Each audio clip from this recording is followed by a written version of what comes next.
Hello, everybody from Vittorio. We're doing a particular thing just after the derby, as usual. But this is a new type of podcast. And if you subscribe to our channel on YouTube, you can be so happy to watch our faces during the podcast. So we're trying this new experiment. Let us know if you like it. And then you can find us everywhere on Spreaker, iTunes, Spotify. We don't know why on Thursday the podcast on iTunes didn't appear. It appears a couple of days later. It's not our fault, but we're here to talk about the derby. And I want to start, Alasdair. Are you more happy because Lazio didn't lose the match, or concerned because Lazio was the favorite and probably was the worst match of the season? Well, first things first, it'll be interesting to see if people think actually being able to see our faces is an upgrade or not. I think that's leaving ourselves a bit open to criticism there. I think it's it was certainly the most relieved I've been to hear the full-time whistle in a derby for quite a long time. I think it's definitely 1 point gained. You know, you can look at it optimistically in that way, because I think if the shoe had been on the other foot, we would have been absolutely furious about not winning this game, much in the same way, I suppose, that we were back in September. But yeah, I mean, Lazio are completely outplayed. There's no way around it. I mean, I think that you hit the nail on the head there. It was Lazio's worst performance of the season by quite some way, and it was probably Roma's best performance of the season. So for those two things to coincide and still be able to take a point from the game is, you know, very lucky, if I'm totally honest. Yes, and thinking about the matches this year Lazio lost, I'm thinking about Spal, Cluj, Inter as well. Lazio played well in those matches for at least 45 minutes. You know, even against Inter, we should have drew at least. Correa had 4 chances in front of Handanovic. Against Cluj, we were ahead. Against Spal, we finished the first half ahead. We played, 60 minutes at least well. Against Roma, no, Lazio played bad from the start. I know a lot of people are giving credit to Fonseca. I'm not sure. In the sense, Fonseca made the right decision, Alasdair. But Lazio top players didn't show up. Yeah, there's a couple of questions about that. I might as well start dropping them in now because we've had so many. But Patrick Bowman said, did Inzaghi have the wrong approach, or did Fonseca neutralise Lazio? That was the same thing that was said by Lloyd Del Rosario. What could have Inzaghi done differently tactics-wise? He seemed to have his tactical choices neutralised again by Fonseca. So the word people are using, I suppose, is neutralise, and I think that that's quite a good word to use for it, because I think Fonseca does deserve credit. You're right.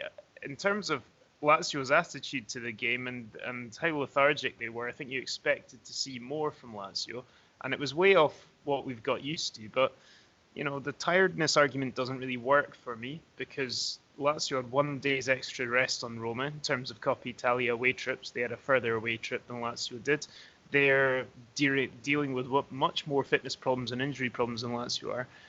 And yeah, I think Fonseca did work out a good way of getting this team to stop playing, and that was very aggressively pressing high up the pitch and stopping Lazio being able to build from the back in the way they like to do. And I think Lazio can expect to come up against teams who press, but not many teams have pressed as relentlessly as Roma did for 90 minutes, and that energy never really let up.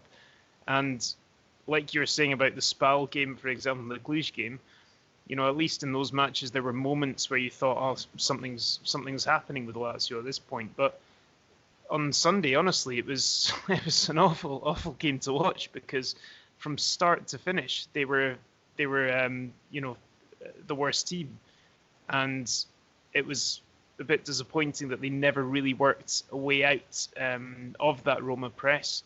And they never really had an answer to the tactics that Fonseca used. I agree with you when you said that it's not tiredness. even because if a team is tired, then the last 20 minutes they are knackered. They are not able to play. In exchange, Lazio played much better the last 20 minutes than the rest of the match. Probably because Correa came out and Caicedo came in. Lazio start playing 11 men. I thought Correa had a dreadful match. Fonseca was really had an interesting tactic. To be honest, he did the same against Inter, that plays the 3-5-2 similar to Lazio, so pushing really high. What I was surprised is that Lazio didn't even try to play from the back. We saw last night, for example, Napoli pressing very high and still Juventus be able to start from the back. I think big responsibility are of Luis Alberto, who didn't track back to give a chance to the defender to play the ball on the feet to Luis Alberto. Instead, they had to kick the ball away. And, you know, it's always dangerous because you have Oli Milinkovic-Savic good with a header there. So I think that the tactic was good, but was even very risky because if Correa and Immobile played at the level, then it's all the time one-on-one Correa Immobile. It's very dangerous because we saw it. The only thing positive Correa did yesterday was before getting sub, he dribbled past Mancini easily.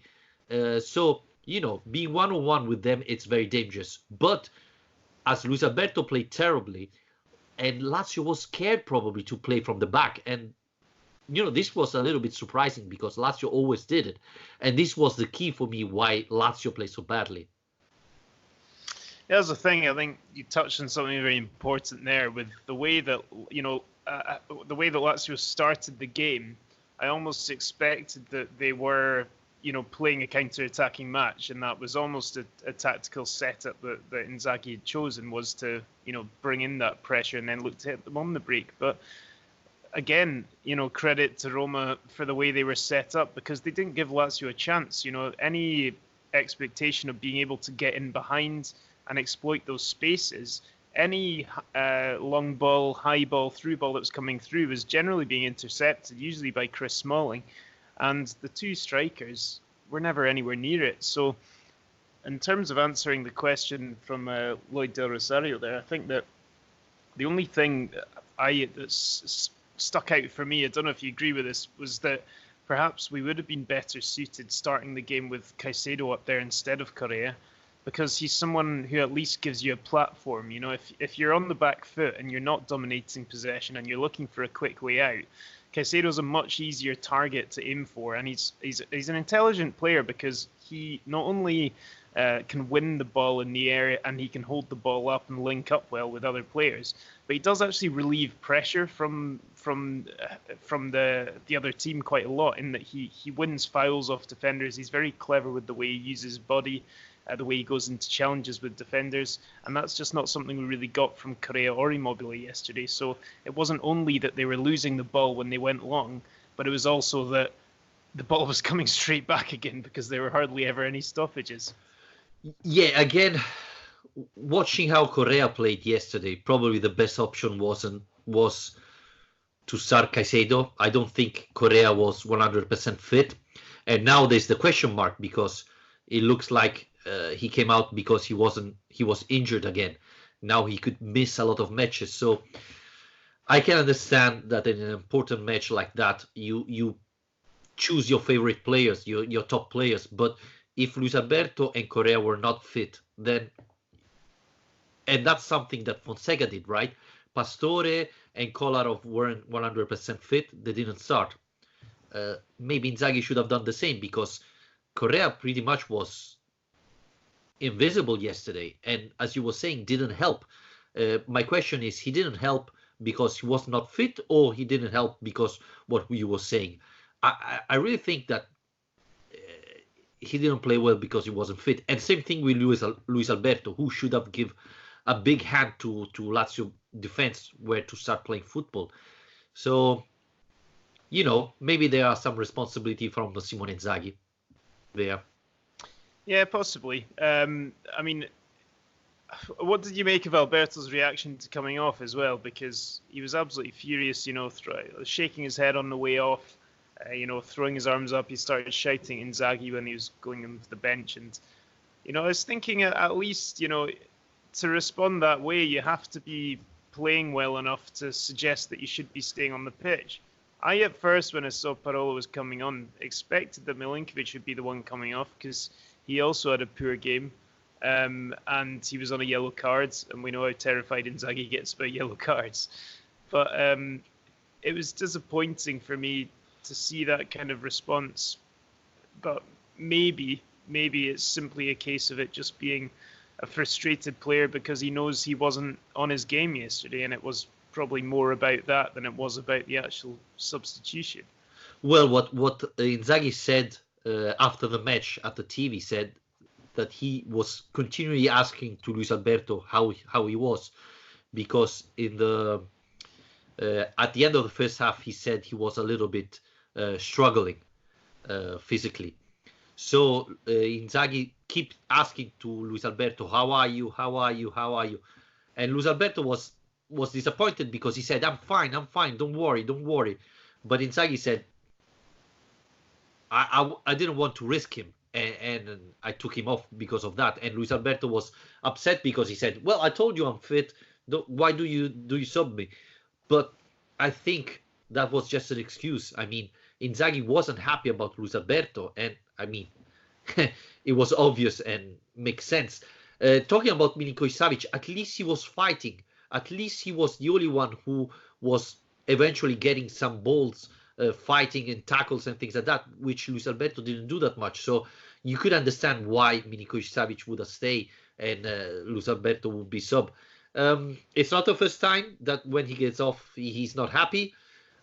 I mean, find me a player who's happy to get off the pitch.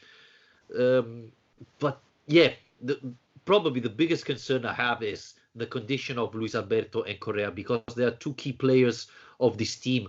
Obviously, there is Caicedo that can take the place of Correa. We saw it, but we don't have a playmaker instead of Luis Alberto. This is the biggest problem, I think. Well, how about this question from Jeppe Nielsen? Did this game prove that the squad depth is only enough for one tournament? I think they looked tired after their good performance against Napoli on Tuesday, but I'm sure they'll be better next weekend. And do you think? I mean, you've already said you didn't think it's down to tiredness, but the squad depth one, I suppose, is the one that we keep coming back to, because the thing is, if there are issues with Alberto Correa, usually, in a bigger squad, in the squads that Juve have or Inter have, for example, you have another option who can step in. But if you're talking about taking Alberto out of this team, you're then talking about putting Marco Parolo in. And if you're talking about taking Correa out, you're talking about putting Caicedo in. And not only are they, different class of player, but they're different types of players. And Lazio don't have another Alberto in this team. They don't have another playmaker who does what Alberto does. They don't have another Correa. They don't have this kind of pacey, trickery striker out there. So Cataldi could be a little bit of Luis Alberto, but I mean, it's a different class. Let's be honest. How many Luis Alberto are in this Serie A this year? He's playing so well that nobody can play at this level. My question, and I don't know if you had the same question yesterday watching the match, is we have to take off Lulic. Lulic has been a disaster. Yesterday, it looked like Roma had Messi playing instead of Under. He wasn't able to stop him, never. It looks really like it was Messi playing with Roma. And again, you go there and say, okay, we take off Lulic, who do we bring in? Johnny? Seriously? Are you more concerned with? Are you happy to bring on Johnny marking the Under? No, I wasn't. In fact, Lulic played all the match, but I thought it was the worst match of Lulic. Under was winning every tackle, everywhere, every time. So that's where the depths come out, where the problem come again. Lazzari, how many matches did Lazzari play from December? And he wasn't tired because we saw it in the last minute running. But again, if Lazzari doesn't play well, we don't have any option there. And Lulic yesterday was terrible, but I would never have brought in Johnny. We needed a more defensive mind winger, and we don't have anyone there. Yeah, and that's another thing we were asked about. David, it was asking us about that. And Yeah, exactly. That's the problem. He said our coach shouldn't start with Lulic, or at least change his game plan, because Lulic was having a very bad day. But you're talking about essentially ripping the whole thing up and starting again if you do that, because like you say, you can't really take off Lulic and put in Johnny if your concern is defensive. Like if you putting Johnny in the pitch, there's no way the defensive side of your game is going to improve or that Under is going to become less dangerous. And then if you're talking about, like it says, changing the game plan, well, Inzaghi doesn't change the game plan. It's almost pointless at this stage to talk about the possibility of switching to 4-3-3 or something like that, because it just never happens. So the only variation we're ever going to see is going to still be a variation using a back three. So yeah, I mean, I guess that is the concern. And that kind of leads me on to the next point, which is that before the game, Iglitare was asked about the January transfer market and has essentially said that now that we're out of all the cups and we only have the league to focus on, the squad is good enough, the squad is big enough. But for me, Vittorio, that still entirely depends on everyone being fit from now until the end of the season. And remember, we are only halfway through, so there's no guarantees of that happening. No, and you were talking about Luis Alberto coming off. We're already missing Cataldi, who is probably the only player we have that can play as a playmaker instead of Luis Alberto, because Parolo, we said he's not a playmaker. So without Cataldi, you lose a lot of options there. Again, we said Johnny can come in against Brescia when Lazio have to push and find the 3 points, not when Lazio is trying to defend better. Lukaku, I don't know where is he. Marusic should be starting training again this week, but Inzaghi said the same thing last week and said the same thing 3 weeks ago, and still we didn't see him. Apart from the defense, there are not many options for Lazio. And we have players like Berisha that people think they are out of the project, but I mean, they are the only player available in certain position for Lazio. So, you know, we have to try to get back Berisha back on form, Lukaku back on form, and hope that the Correa injury is not serious, because otherwise we don't have that many options generally. Yes, Tare said that we have only Serie A, so from now on it's going to be only one match a week, which is perfect to prepare the match. But I would have signed a couple of players, even because Inter is signing players, Roma is signing players, Napoli have signed players. I mean, it's only Lazio Juventus, but Juventus has a little bit a better team than Lazio. So, you know, and we are still third. The gap is still big, but there are still 18 matches to go. So, you know, there's still plenty of points to be done. So, yeah, I hope they're going to sign some players, but it doesn't look like. Yeah, it looks highly unlikely, and you know, they're going to have to sell to actually clear up places in the squad in order to then go and sign people anyway, which makes it even less likely. Another question, Per Nielsen. This just keeps getting more depressing as we go.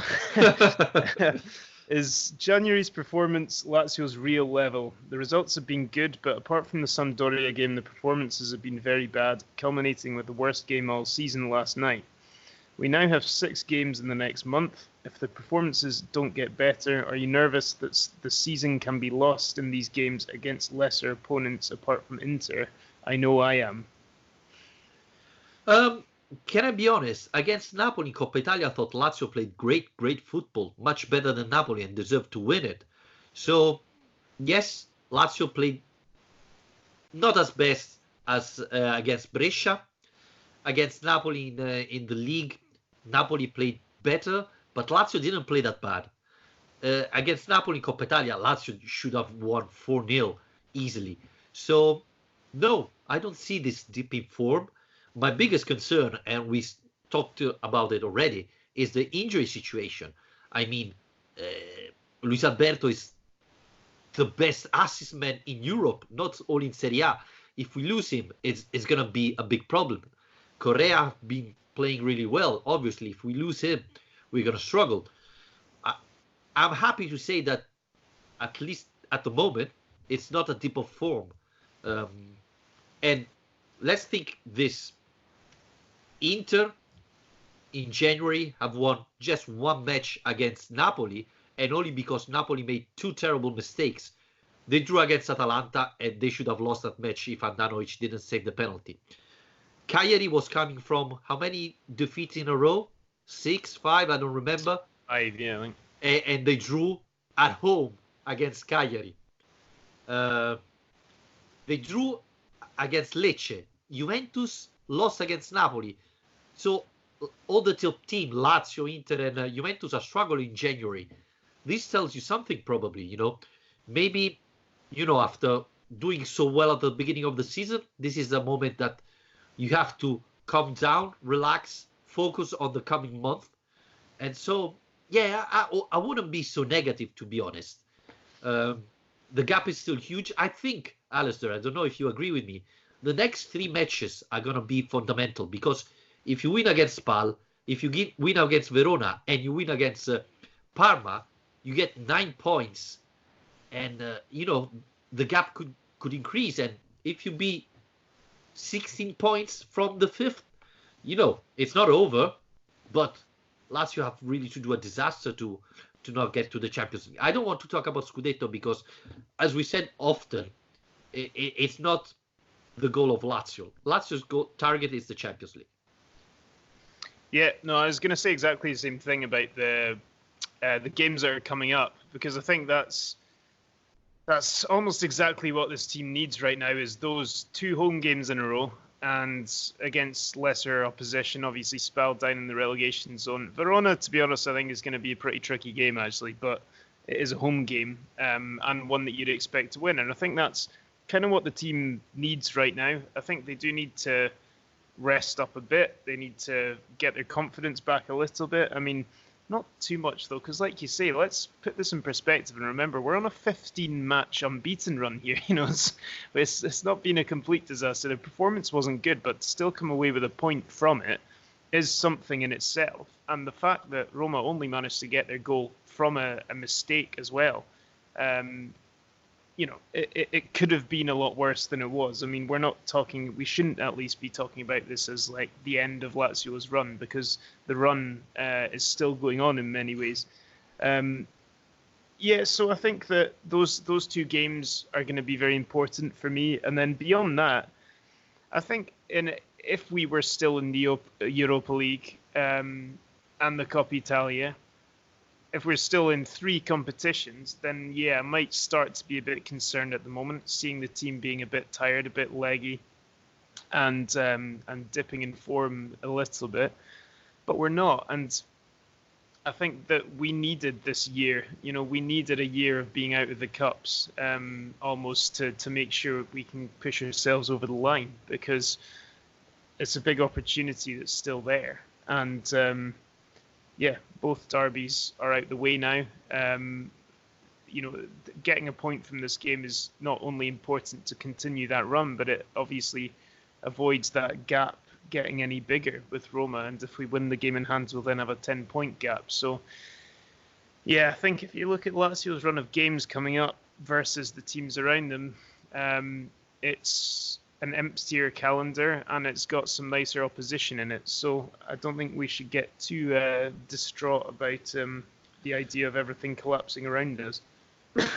Yeah, and of the team fighting for the Champions League, I think Atalanta is playing great football. Roma came from 2 defeats at home, beating Genoa that probably me and you could beat it easily. and the derby, so it's not that Roma is doing something amazing. And one other thing is, Roma dominated yesterday. Had 5 shots on target and scored only on a terrible mistake of the goalkeeper. That's, for me, it's a big concern if I'm a Roma fan. Because if you score only once on a mistake of a goalkeeper in a match you dominated, you should be scared about that. And this is the biggest problem of Roma. We saw Roma played well, but creating not that many chances. So, I mean, what did you make of the Strakosha mistake then? I thought he was a little bit scared of Dzeko, because the timing is perfect. Simply, he doesn't put his hands up. Instead, he tried to push Dzeko away. So that was a little bit surprising for me to see Strakosha moving so badly with his hands. Yeah, I mean, it's a weakness we've kind of pointed to before, along with his distribution, obviously, with his feet, is the fact that sometimes when his presence in the box hasn't been great and he's not great at dealing with crosses coming in. But I thought he completely misjudged it, to be honest. I think he had a moment of hesitation, and that's enough to not quite get there in time. So he didn't time his jump right, like you say. He didn't get his arms out in time, and it's a mistake. But look, it's not like he's making them every week, is the first thing I'd say. It doesn't turn him from a great Serie A keeper into a terrible one. It's just a bad mistake in a big game, and we will remember it, obviously, and it's a shame it's happened. But I think some of the reactions to it have been a bit over the top, to say the least. Well, it doesn't surprise me. Lazio fans are always ready to criticize Lazio players. So, Strakosha has been great this year, and there were people just waiting for his mistake to say, he's the friend of Tare. That's why he's playing for Lazio. So we know how it works, right, for Lazio fan. So, and it was funny that Paul Lopez did another terrible mistake. So, that was funny to see. That was even worse. That was even worse, Yeah. though. And the funny thing is, everybody's celebrating Smalling, but even Smalling makes some mistakes there on the goal of Lazio's goal, because he doesn't know what to do and jumps and pushes a little bit away the goalkeeper. So, yeah, that was incredible. Yeah, I mean, well, we're on it. I mean, you should mention Acerbi, because I think that he was, in a game where so many players, pretty much all of them, were completely off the pace, he was the complete opposite. I mean, he was incredible. I thought he had one of his best games of the season. He was just absolutely everywhere. It was almost like every cross that was coming in, he was there to clear it. He was throwing himself in front of shots to block them, which is a big part of the reason when you see Roma's shot count from the game yesterday versus how many of those went on target. A lot of the reason was because these were either hitting Acerbi or Radu, throwing themselves in front of them. But yeah, and then even, getting up forward in attack, he obviously scored the goal quite opportunistically, but he was kind of trying to drive that team forward when he had opportunities to do so. And I thought it was a real moment of seeing Acerbi the leader. I think that he was the biggest leader on the pitch yesterday, not only by example, but he was very vocal and clearly just very charged up by the occasion. And yet again, kind of telling us what we already know, that he is now, one of the senators of this team. You know what? I thought even Luis Felipe played well. I was sorry to see him leave, but we all knew when he got the yellow card, he's gonna be substitute in the second half. I didn't expect so early, to be honest, because he had a great first half. He was, with Acerbi, probably the best player on the pitch, and you could see him on the bench. He wasn't happy at all. But we know the Inzaghi rule, right? You get a yellow card in the first half, you're going to be substitute. And I was thinking, there's no chance he's going to finish the match. So I thought Inzaghi made the right decision, but Luis Felipe, that didn't play well against Napoli, he was one of the best on the pitch against Roma. And even Lucas Leiva, I thought he played very well, especially when Lazio was struggling to defend. I thought Leiva played very well, and that was encouraging because he wasn't playing that well in the last matches. So yeah, another thing people have wanted us to mention while we're talking about positive things is the choreography, because that was certainly, well, for me, that was the best thing that happened yesterday. Much better than anything that happened afterwards.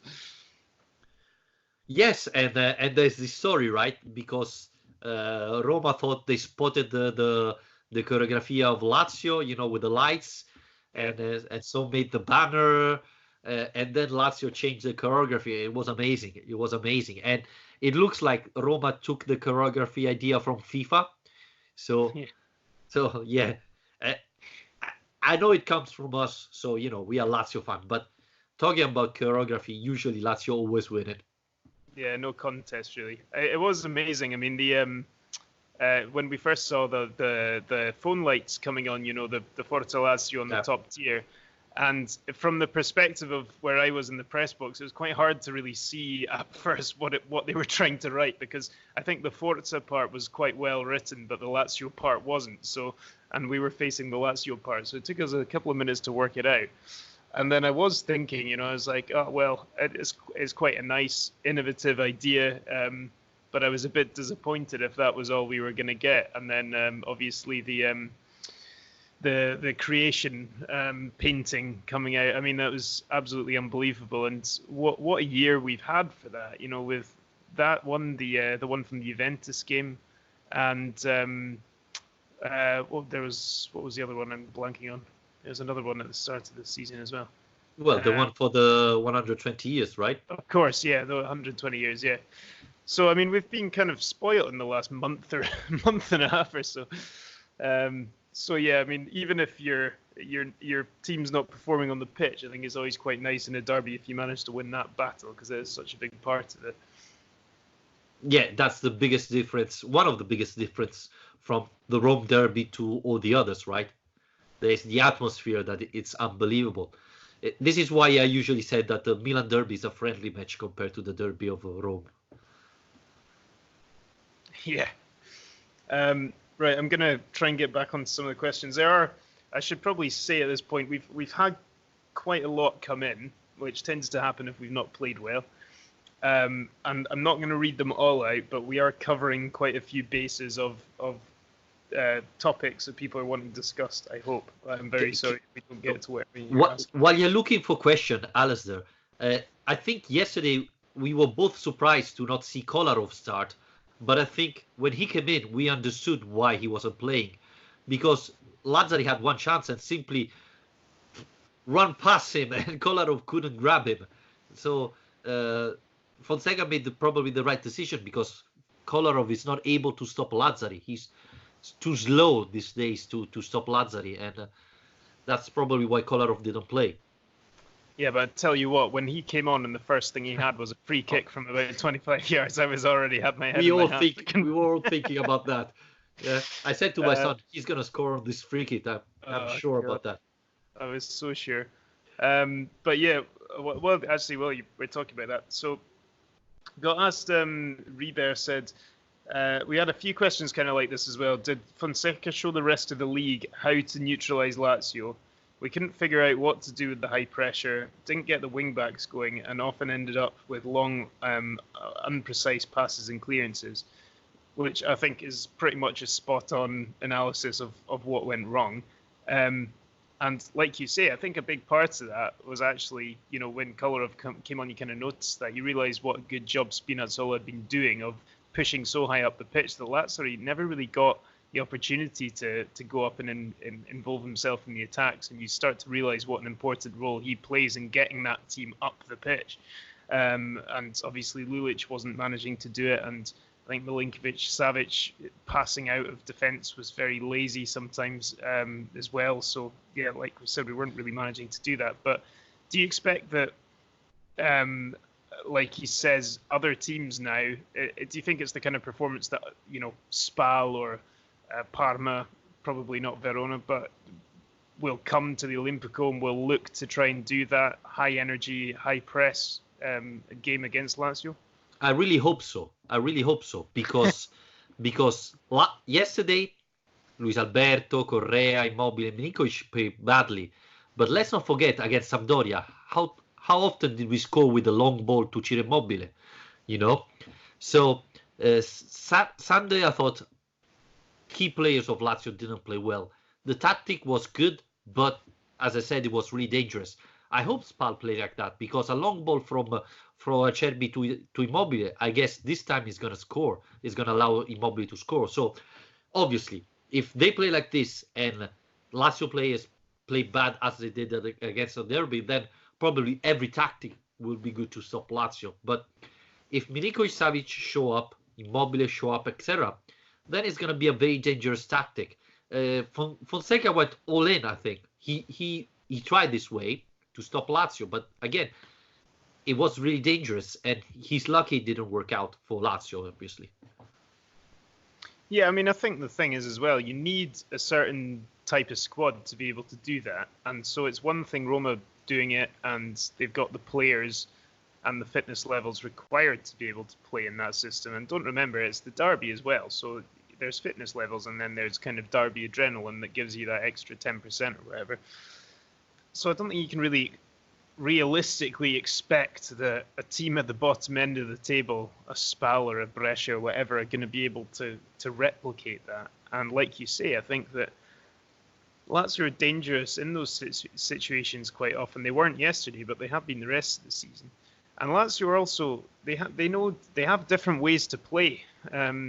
They're quite often, I got in a bit of an argument, not an argument, but a debate with someone on Saturday night about this, saying that, Lazio are a counter-attacking team and that's all they do. And I was saying, well, that's actually very untrue, because Lazio have lots of different ways to play and spend a lot of time in games dominating possession, trying to work their way through teams and playing out from the back. But I think that it's kind of as much about quality as anything else, and I think you need a very disciplined team of players to be able to do what Roma did to Lazio yesterday. I don't think that's realistically something we're going to come up against every week. No, and again, it's not certain that team will be able to do it for 95 minutes. Sarri Juventus tried to do it at the beginning of the season, and we could see that they were able to do it 45, 55 minutes, but not all the match long. So this is a very important thing to consider. I thought yesterday Roma was able to do it because Lazio plays so bad in midfield. Luis Alberto was playing badly, and this didn't help. But otherwise, Lazio have different ways to attack you. I think the big difference between Lazio of this year and the one of last year is that Lazio has different ways to score. Now you have Lazzari, you still have Luis Alberto, Milinkovic-Savic. You can be fast, long ball from Acerbi, cross from the wingers. So it's difficult to stop Lazio if Lazio play well, obviously. Yeah. So Craig Webster said the fact Lazio played so poor yesterday and didn't lose says a lot about this team this season. Keeps the gap from Roma the same, and with Juve losing, it should be seen as a point gained. And I know we don't want to talk about the top of the league, but he's right. It's been a strange weekend where, absolutely, I think the reason we're getting so many negative comments and questions and so on, and we're fairly downbeat about the way Lazio played, but if we actually look at the league table, it's been one of improvement for Lazio, which is a bit of an extraordinary situation. Yeah, the only problem is Atalanta won, so that's the only team who gained points from us. So only just though. They only just beat Torino. Yeah, yeah. I mean, Mazzari is terrible, but I mean, we don't have to talk about Mazzari, etc. But yeah, I mean, I was convinced Juventus would have beat Napoli. Instead, they lost and played badly as well. So I think Lazio is different compared to the past. And one of the examples is today. Strakosha posts on Instagram a picture saying, "I'm sorry, I made my mistake. Thanks for the team to recover, etc." And Immobile replied, "You're part of the family." Correa replied. Milinkovic-Savic replied.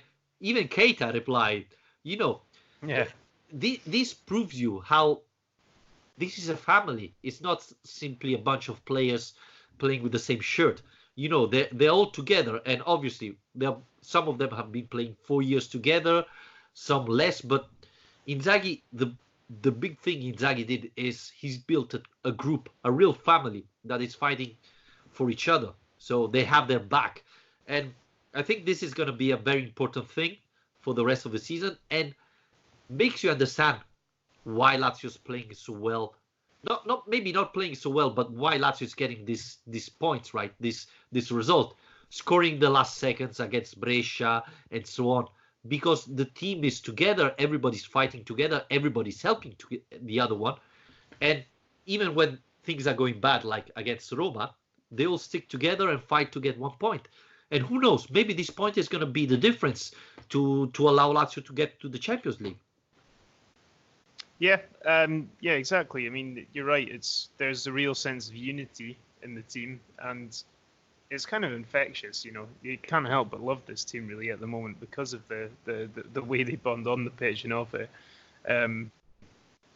So the last comment I'm going to actually bring up is a nice positive one.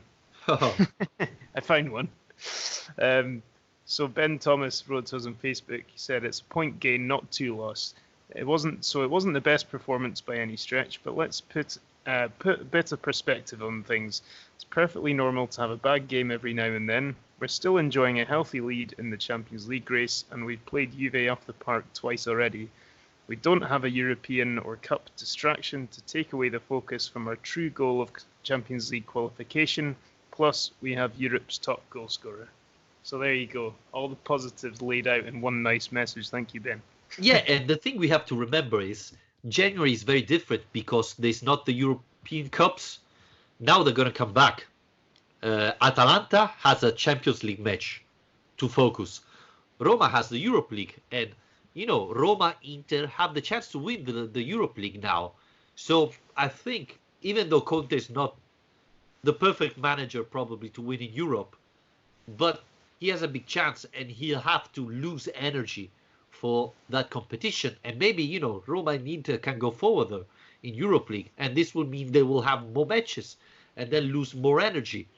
So in January, we are pretty much all the same. Teams that are in Europe, teams that are outside Europe, you play the same matches. From February onwards, it's going to be a big difference. So, Atalanta maybe will lose some points. Roma maybe will lose some points. Inter will lose some points. While Lazio have 1 week to prepare to the next match. So it could be a big difference. And I hope it's going to be a big difference for Lazio. Plus, as you were saying, Lazio lost last match against Inter, right? So it's a month ago in Serie A, obviously. So this tells you that the consistency is unbelievable. I mean, we cannot compare this Lazio to the one of last year, 2 years ago, 3 years ago, because Lazio never had this run of form. So, I mean, it's unbelievable that Lazio still didn't lose, That's the thing. It feels so long ago now. And only twice this season. The problem is we've got Spal coming up now, who are one of only 2 teams who have managed it. So, yeah, I mean, for me, they've almost become the new Genoa. There's the team that you just hate to play and you kind of wait for something bad to happen. But I think it'll take something pretty catastrophic, hopefully, touch wood, find some over here, to... in Italy it's touch iron. Oh, is it? Okay, over here.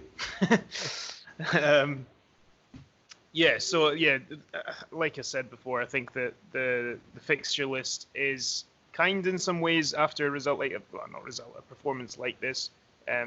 It's nice to still be at home, have 2 home games in a row, be able to get their feet back on the ground and kind of regroup. And like you say, there's important period coming up where Lazio are going to get a lot more rest and time to prepare for these league games than the teams around them are. Yeah, absolutely. And then there's going to be Inter, who's going to be really interesting to see how things will go for Inter, how, in which condition we'll play against Inter. So it's going to be a couple of very important weeks for Lazio that in a certain way could really decide the future of this team. Because winning the next 3, could really make a big difference. Yeah, absolutely. I'm gonna start getting through some stats now, if you don't mind, because I was just asking. I found some quite good ones. Did you open Lazio page already? I got some from. It's a bit of a mixture of sources today, but yeah, some from Lazio page. Yeah, I know. There's too many though. I don't know how they do it. They find all these things. Anyway, it's more of a curiosity. None of the teams starting the day in the top 4 of the Serie A table have won for the first time since match day 16 in the 2017-18 season. That's what Opta put out on Sunday. That was quite interesting. Then also up to Lazio made 5 touches in the Roma box, and since 2016-17 they'd never made less than 10 in a Serie A game. So that's a fairly damning statistic. Yeah, this tells you how bad we played. So bad, yeah. I mean, never less than 10 in 3 years, and then made only 5. So yeah, it's pretty terrible. Then yeah, from Lazio page, I thought this was quite interesting. 10 of the 19 goals Lazio have conceded this season, so 53%, have been scored in the second quarter of an hour, so between the 16th and 30th minutes. And that was again where Lazio conceded yesterday. So I'm not sure how much to read into things like that. I don't know if I think it's important or not, but I find it quite interesting. It is kind of the midway through the first half that they tend to either switch off or, for whatever reason, are conceding. Relax a little bit after the beginning of the match. But Lazio have now scored in 15 consecutive games. If they do it against Spal, they'll equal the era of the record of the Cragnotti/Lotito era. Although the club record is 21 games in a row from 1955, so we're still quite far off that. And finally, one more. 15 games unbeaten. So that has equaled the record of the Lotito era under Delio Rossi in 2006-07, and is the 4th longest in the history of the club. The record is 17 under Eriksson in 98-99. There you go. Wow. Well, Stats corner. Yeah, we should do a jingle about that. Yeah. Yeah. Well, this tells you how this team is playing this year, right? The concerning thing is only 5 balls in the Roma penalty box, but a bad match can happen. I think Roma had everything. I mean, this was probably the final for Roma. I mean, they had to win to get back on track. The fact that they didn't, and I would be more concerned if I was a Roma fan than a Lazio, but we're gonna see what happens. I mean, the season is still long, but yeah. I think the final thing I want to say is I think the one thing we want to see is a reaction, though, and it's a home game against Spal is the perfect opportunity for this team to give that reaction. And I would like to ideally see something similar to the Sampdoria game all over again. That would be perfect. But it is great to have a week off now and then get one of the weaker teams in the league at home. Is a perfect opportunity for them to set things straight. Even though there is the question mark of Correa. That's going to be a very important, because after that, well, Adekanye could find some space more now that if Correa is injured. I think he's ready. He's Serie A level, I would say. Obviously, I'm not saying he should start, but come off the bench against Spal could be an option. Yeah, I mean, I think what we saw in the Sampdoria game is that we need to be about 4-0 up before Adekanye starts coming off the bench, but. Yeah, you never know. I think we can wrap it up here, Alasdair, right? Sure. You're finished with the stats.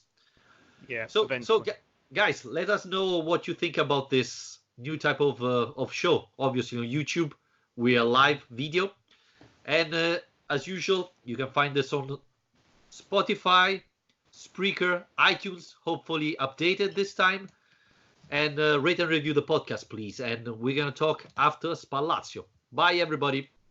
Wave your hands. They're watching.